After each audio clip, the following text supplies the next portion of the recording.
I've taken the time to study the All-22 coaches film from the Buffalo Bills Week 5 loss to the Jacksonville Jaguars, and I'm sharing my top takeaways today on Locked On Bills. You are Locked On Bills, your daily Buffalo Bills podcast. Part of the Locked On Podcast Network, your team every day.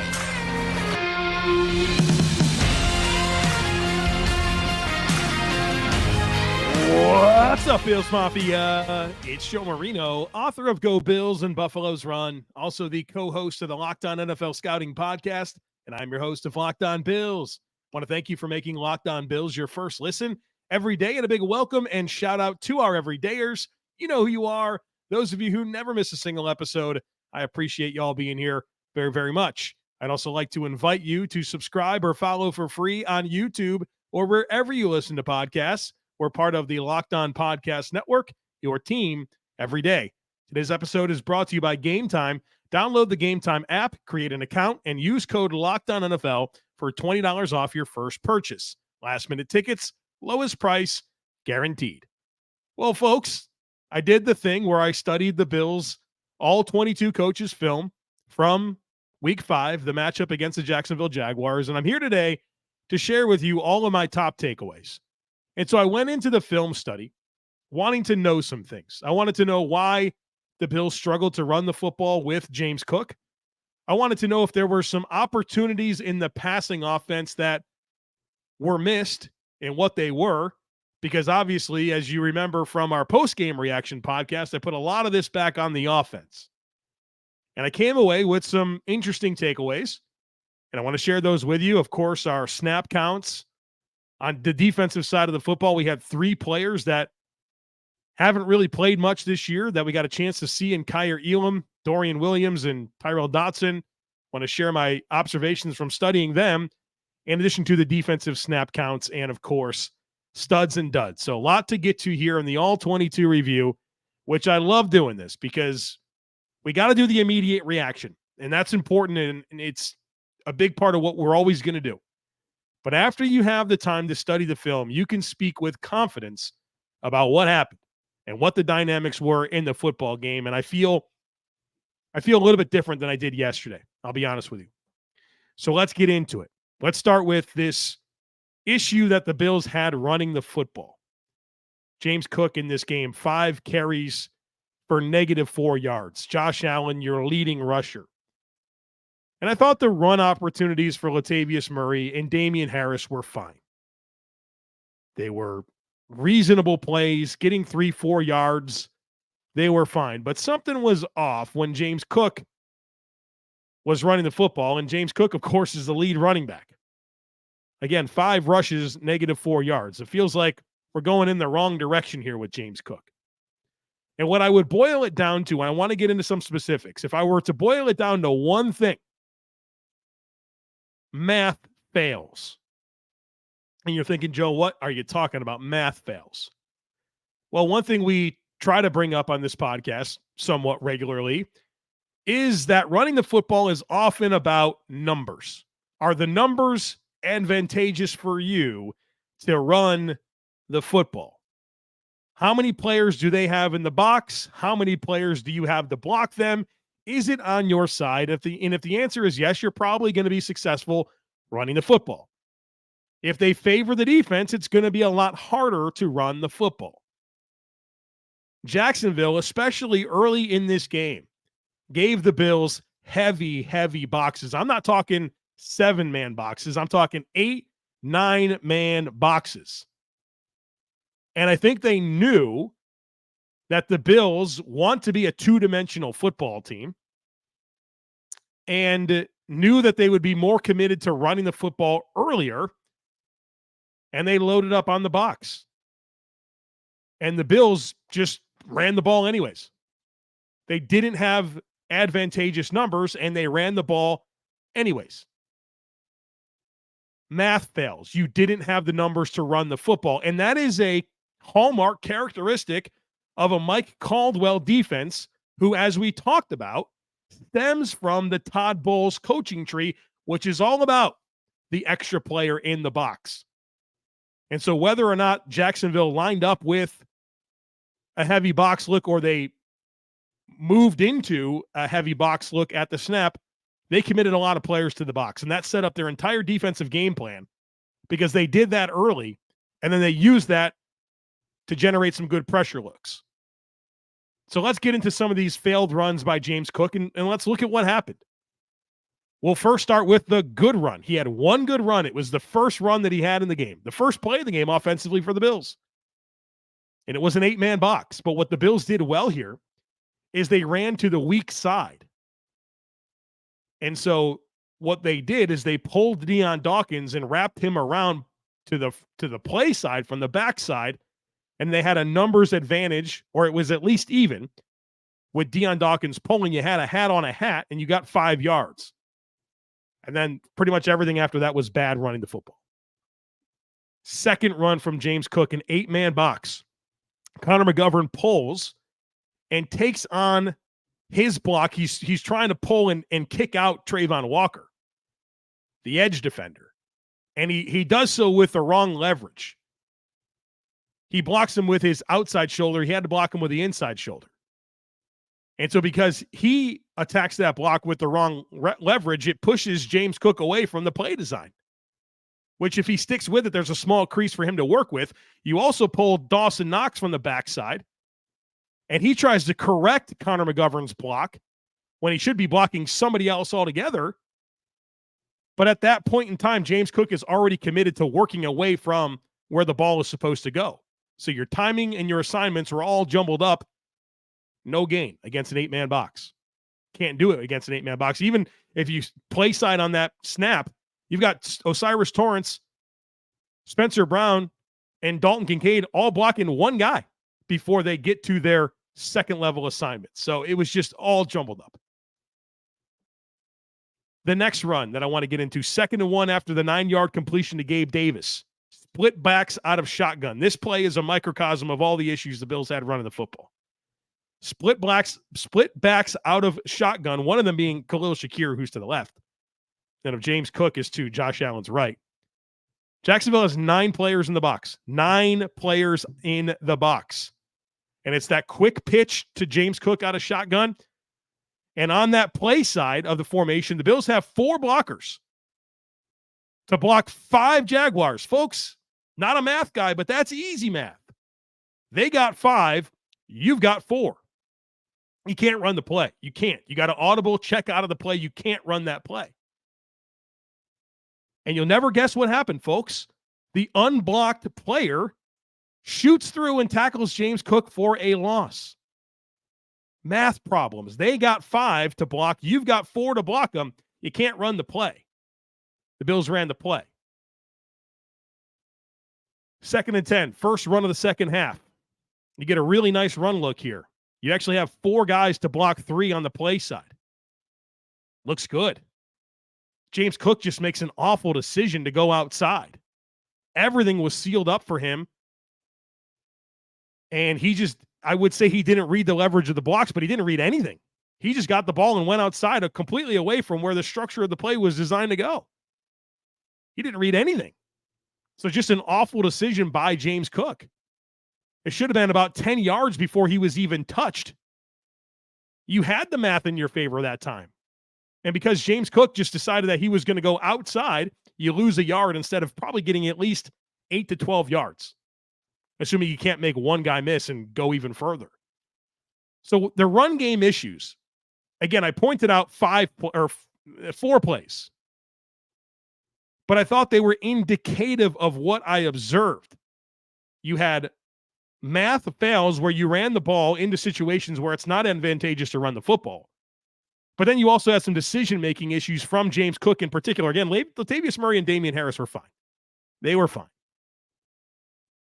But you had timing issues, you had assignment issues, and you had James Cook not reading the play properly issues that led to a very, very poor day running the football. And this is one of those games where the Bills should have done a better job of making them pay for this. But I think this is what the appropriate counter is to some of the stuff we talked about to this point with Ken Dorsey and what this offense is designed to do. You're willing to can kind of play with guys more attached to the formation. You're using 6-7 man protections, and they're willing to load up on the box and say, well, we know you want to run it a little bit, so we're going to take that away. And if you don't, we're going to have some good pressure looks because we know that you're willing to keep in guys to block. And so now it's time for a counterpunch from Ken Dorsey. And honestly, I wish Josh Allen would have checked out of several of those run plays because they were not good looks to run the football. And in order to run the football successfully, you got to have good looks. The Bills didn't have it. All right, I want to talk about the passing offense. I have a lot to get into there, so stick with me. But first, I need to tell you about Gametime. Folks, you shouldn't have to worry when you're buying tickets to your next big event. Don't worry, because Gametime is here. It's the fast and easy way to buy tickets for all the sports, music, comedy, and theater events near you. They've got killer last-minute deals, all-in prices, views from your seat, and their best price guarantee. Gametime takes the guesswork out of buying tickets. The app is awesome. It's easy to navigate. They have flash deals. I mentioned the last-minute tickets, images of seat views, great prices. Everything is super easy to navigate. And you don't have to plan for months in advance. You can get a deal on tickets right up to the day of the event with Gametime, and the tickets are sent directly to your phone. So you don't have to dig through emails. They go right to your phone. So snag the tickets without the stress with Gametime. Download the Gametime app, create an account, and use code LOCKEDONNFL for $20 off your first purchase. Terms apply. Again, create an account and redeem code LOCKEDONNFL for $20 off. Download Gametime today. Last-minute tickets, lowest price guaranteed. All right, folks, let's talk about this passing offense. And when I started preparing what I wanted to get into with the All-22 review, I wrote down this question. Were there more opportunities for Josh Allen in the passing game? Were there more? I know that statistically he had a very good game, but were there some more opportunities? Let me answer that question for you. Josh Allen was terrific in this football game. He was terrific. He played extremely well, and he deserved a much, much better fate. Was he perfect? No, he wasn't perfect, but he played great. Josh Allen played great football. So when you think about the offensive struggles and them not doing enough under these circumstances, don't put any of that blame on Josh Allen because he was terrific. I thought I was going to watch this tape and be very, very frustrated with Josh and be very frustrated with turndowns. We've talked a lot about turndowns, whether it was during the preseason or so far in these All-22 conversations, where there's times where you look at where Josh is starting his progressions and what he says no to, and then how he moves on, right? And there's been times this year where I've said to you, look, I think there were some times for him to go to his first read, and he didn't. That didn't happen in this game. Not at all. I thought Josh was exceptional with his decision-making in this football game. So what went wrong, right? Sounds good, Joe, but what went wrong? Let's talk about it. You had some miscues, and they didn't really have anything to do with Josh Allen. A couple of them did. We'll get there. First possession. It doesn't take an All-22 review to realize that James Cook dropped that football. But, of course, the NFL Network broadcast was absolutely awful. Whether it was Rich Eisen fumbling all over himself the entire broadcast trying to do play-by-play, or just a lack of replays, the production in the broadcast was just focusing in on the faces of players and coaches. It's like, can we see the alignment? Can we see a replay? Well, you didn't get a replay of that James Cook drop, and so I was very excited to study it in the All-22 review. And let me tell you, that ball went right through his hands.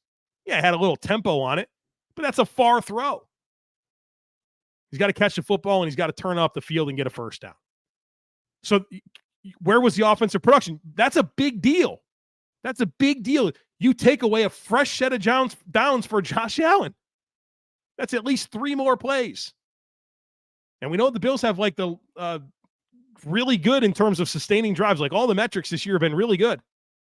So instead of getting, you had the 5-yard run with Cook on first down, and second down you have the 3-yard completion to Stefon Diggs. So instead of having 5 yards rushing and 3 yards passing after that drive, that's all you have, right? You should have had a lot more. You had the opportunity to run more plays. So, don't file that away as, James Cook dropped the football. No, James Cook dropped the football, and it robbed you of a fresh set of downs for an elite NFL quarterback. Where was the offensive production? Well, it was stymied right there because James Cook couldn't make an easy catch. The very next possession, 3rd and 6.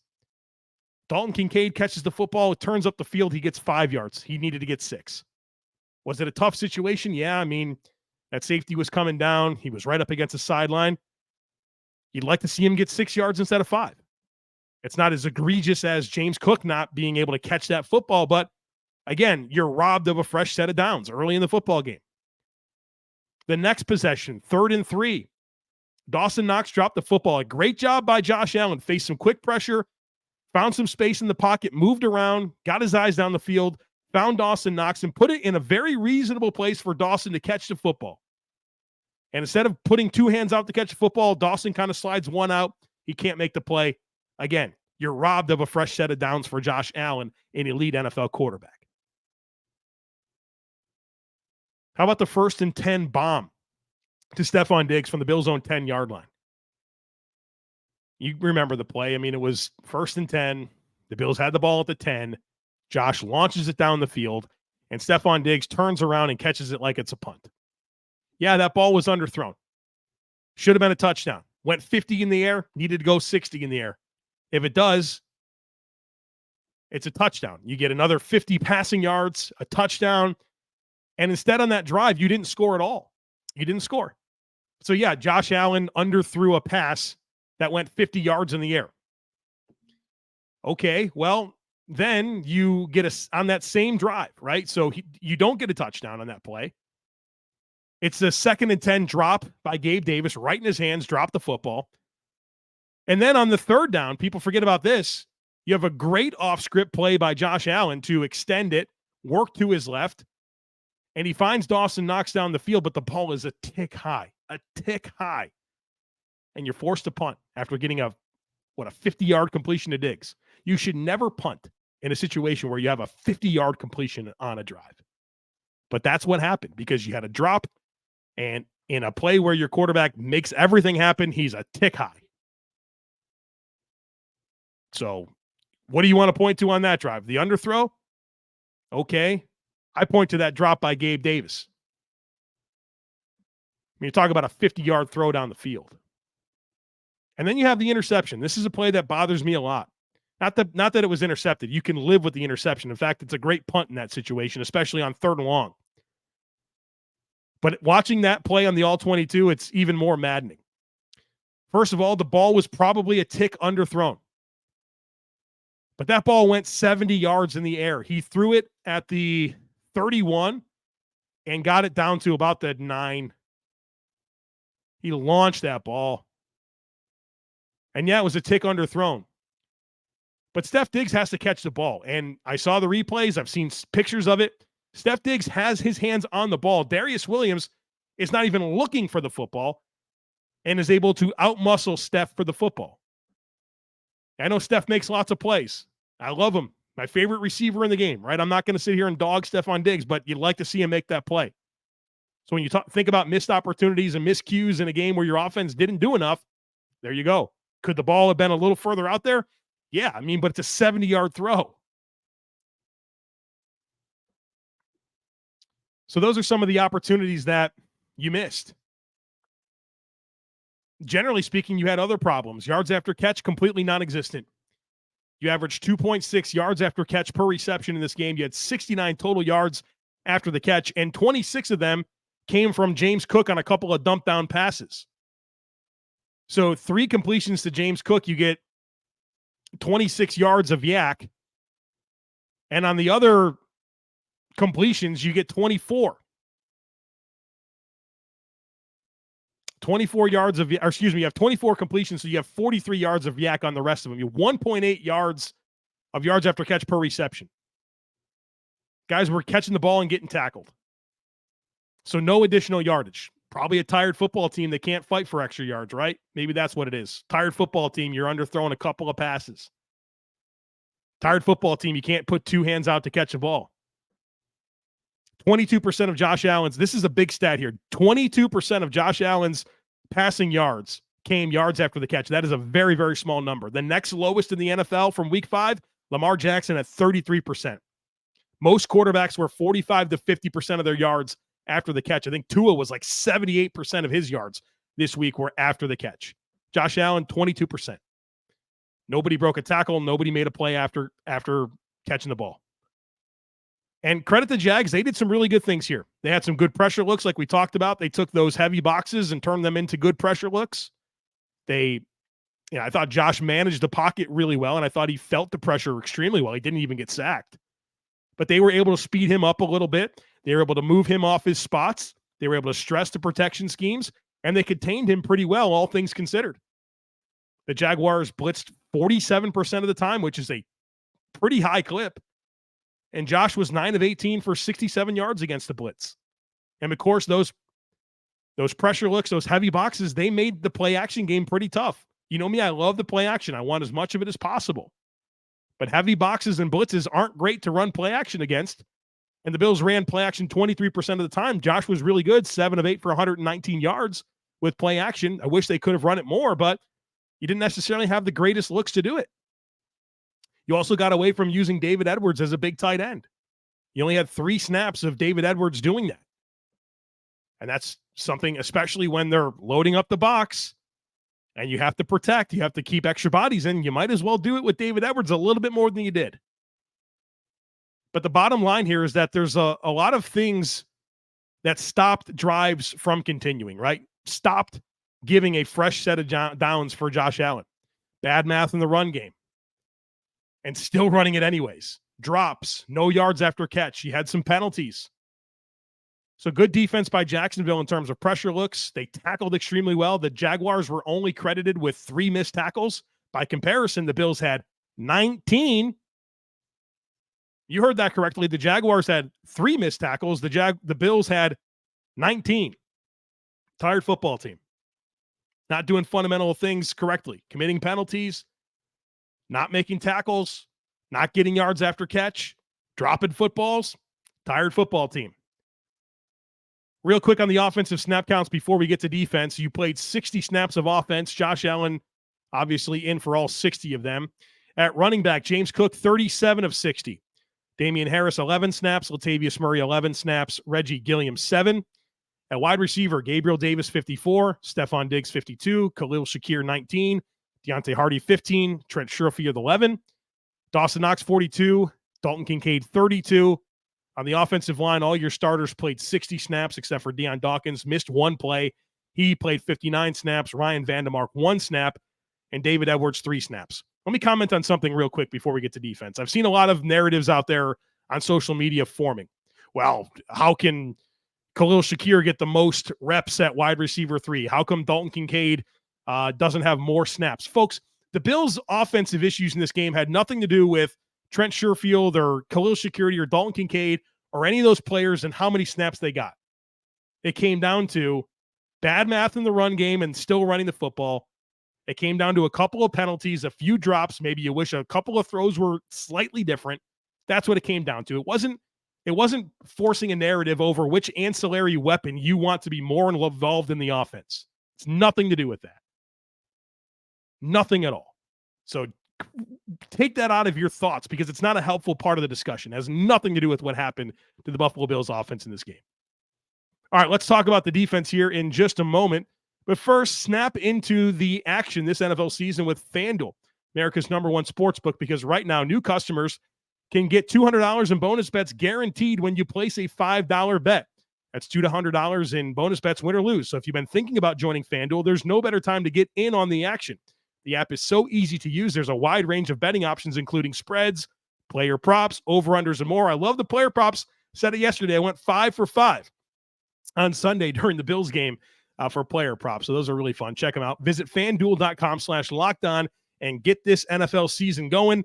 FanDuel, official partner of the NFL. All right, folks, welcome back. Let's talk about this defense. Before I do, I would love to invite you to join the Locked On Bills subtext community. There's a link in today's show notes to join. So if you're on YouTube or wherever you listen to this podcast, you can click on the show notes. You'll see a link to join. It's super cool. We've been having a lot of fun with it. One-on-one text message conversations with me. I'm just a text message away, a direct line right to me. I give you all my in-game thoughts as it's happening. I probably send out a text after every single drive. So that's been really cool. We interact throughout the week. I listen to your thoughts, share mine. So check it out. Again, the Locked On Bills subtext community. Would love it if you took a second to check that out. All right, so Kaiir Elam, Dorian Williams, Tyrel Dodson, they all played in this game. And obviously they could have big roles moving forward, considering Trey White's out for the year and Matt Milano's out for the year. So how did they look? Let's talk about it. Let's get into Kaiir Elam first. I'll be honest with you, it felt worse watching that game live than it did on the All-22. I thought Kaiir Elam was a lot better than I expected him to be studying the tape as compared to the way I felt watching that game live. Did he give up some completions? Yeah, he did. Jacksonville was 6 of 8 for 93 yards throwing at Kaiir Elam. It's a lot of production. It's not good enough. But was it a situation where I felt like Kaiir Elam couldn't play at all, like he had no skill, like he was lost out there? I didn't really feel that way. Thought his run defense, for the most part, was pretty decent. I thought the issues were that he was just a little unsure on his technique. A couple of times his eyes were in the wrong spot. A couple of times he's staying in a side turn a little bit too long, and he needs to get himself squared up a little bit quicker.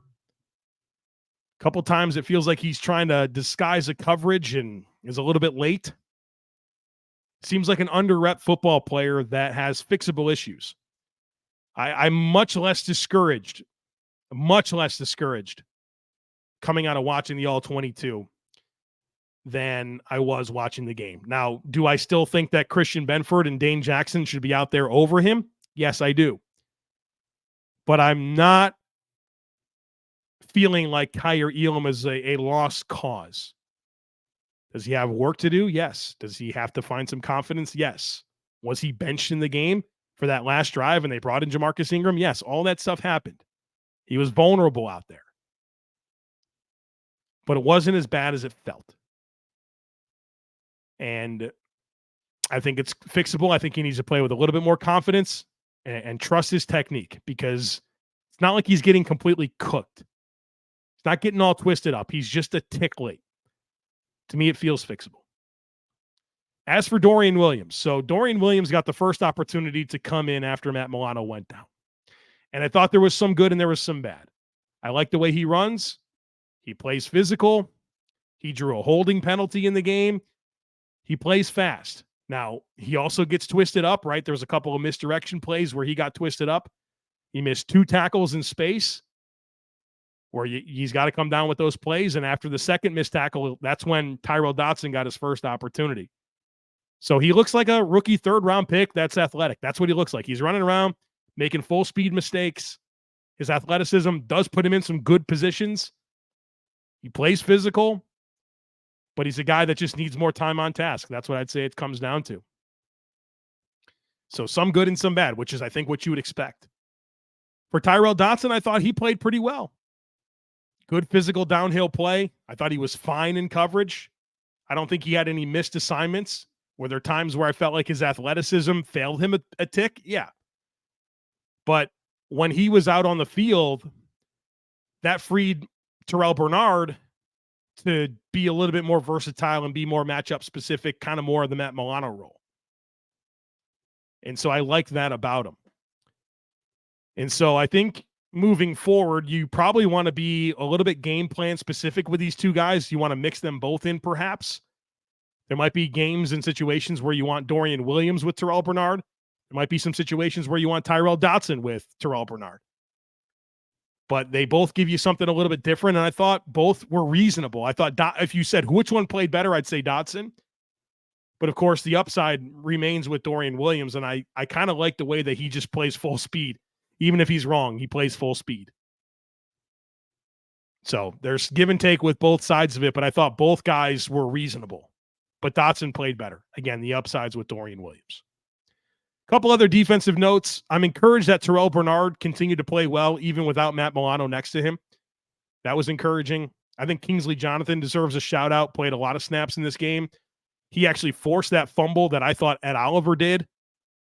And I thought he was close to making even more plays. But, I think it's maturing as a player and realizing, all right, you got to step. You still have to keep working your hands to free yourself, right? I mean, he was close a lot. I like him though. I like Kingsley. Ed Oliver was absolutely exceptional in this football game, super disruptive. I mean, the guy's just having a great season. Brandon Beane's looking pretty doggone smart for extending that contract and getting him at the value that he did. Obviously, it doesn't take an all-22 review to realize how good A.J. Epenesa played in this game. You can tell Jacksonville on offense against the Bills' defense, they really wanted to attack the edges. And that makes a lot of sense. They wanted to attack these defensive ends, attack these cornerbacks. That's where the Bills were thin. They're relying on a lot of depth and really, obviously, making them run as well, right? Making those players work to get to the football, a tired football team. Thought the Jacksonville Jaguars had a really good game plan. 19 missed tackles for the Bills defense. 19 of them, folks. 19. You realize that's just free yards you're giving other teams. Free yards. Because we were there, but we couldn't get you down. So let's name some names here. 19 missed tackles. The following players missed 2 tackles. Dorian Williams, Terrel Bernard, A.J. Epenesa, Tim Settle, Ed Oliver, Leonard Floyd, Micah Hyde, Kaiir Elam. The following players missed 1 tackle. Tyrel Dodson, Kendall Vickers, Dane Jackson, Daquan Jones. And here's the practical application of what I'm just talking about right here. The Jaguars on run plays got 4.66 yards after contact per run. 4.66 yards after contact per run. So you're giving them an extra 4.5 plus yards every time because you can't get players down. The Bills also had a really high blitz rate in this game, 34% blitz rate, very high. So that's more space for Trevor Lawrence to slot throws. Easier to find answers. When you have to commit more players to rush, you have less players in coverage, more space to slot throws. And Lawrence handled that quite well. Defensive snap counts, the Bills played 88 defensive snaps. Not great for a tired football team that's stressing out its depth at a couple of position groups, right? Here's how that breaks down. 88 snaps. Defensive end, A.J. Epenesa, 59. Kendall Vickers, 46. Got your practice squad defensive tackle having to play 46 snaps of defensive end. That's how dicey things were for the Bills on the edge. Leonard Floyd, 46, playing through that ankle injury. Kingsley Jonathan, 26 snaps. Von Miller played 20 snaps, and he was on a pitch count, so he played his 20 snaps. That was it. Defensive tackle, Ed Oliver, 71. 71 snaps for Ed Oliver. Good for you, dude. Tim Settle, 41. Jordan Phillips, 39. Daquan Jones, 4. At linebacker, Terrel Bernard, all 88 snaps. Tyrel Dodson, 55. Dorian Williams, 32. Matt Milano, pour one out, 11. Cornerback, Dane Jackson played all 88. Kaiir Elam played 80. Taron Johnson, 73. Jamarcus Ingram, 8. And then Cam Lewis came in for 5 snaps. I think that was when Taron got hurt. And then at safety, Jordan Poyer and Micah Hyde played all 88 snaps. The thing I want to note here, Taylor Rapp, 0. 0 snaps for Taylor Rapp on defense. So kind of interesting. They sprinkled him in week 1. I thought it was a disaster. He started last week for Poyer, and I thought he was okay. 0 snaps this week. Studs and duds. Again, the criteria here is whatever I want it to be. If I think you're worthy, you did something well enough to be listed as a stud or a dud. I have 3 studs and 2 duds. 3 studs, Josh Allen, A.J. Epenesa, Ed Oliver. Thought those were the 3 best players on the field for the Bills. Maybe Stefon Diggs. Do I put Steph in here? Okay, I'll put Stefon Diggs down. He was really good, and he was a big reason why I think Josh Allen had the success that he did, because he had to find quick answers, and his first read is often Stefon Diggs, and Stefon Diggs was available. I'm going with that. 2 plays. I will say, though, there was that sideline play, little quick, just a vertical route. I thought Josh Allen put that in a great spot that Steph could have made that play. And then, of course, the interception. Stefon Diggs, you're off. You got to make those 2 plays, or at least one of them. Duds, James Cook, thought he was his eyes were everywhere. He didn't make great decisions with the football. Didn't make anybody miss running it. And then Kaiir Elam, for as encouraged as I was with Kaiir Elam, he was still a dud out there. I mean, critical moments in the game. Trevor Lawrence knew where he wanted to go to the football. He attacked Kaiir Elam, and Kaiir Elam gave up completions, especially in critical situations. So while I am encouraged, he still goes down as a dud. All right, folks, that's it for this episode. Hope that you enjoyed. Our next conversation will be herd mentality. So I'll be diving into the questions, comments, takes, whatever you guys have. And then we shift our attention to the Bills' next opponent, the New York Giants. So don't miss anything. Make sure that you're subscribed. Would love it if you took a second to rate, review, and share the podcast. Have a great rest of your day. Go Bills. And I look forward to catching up with you again tomorrow.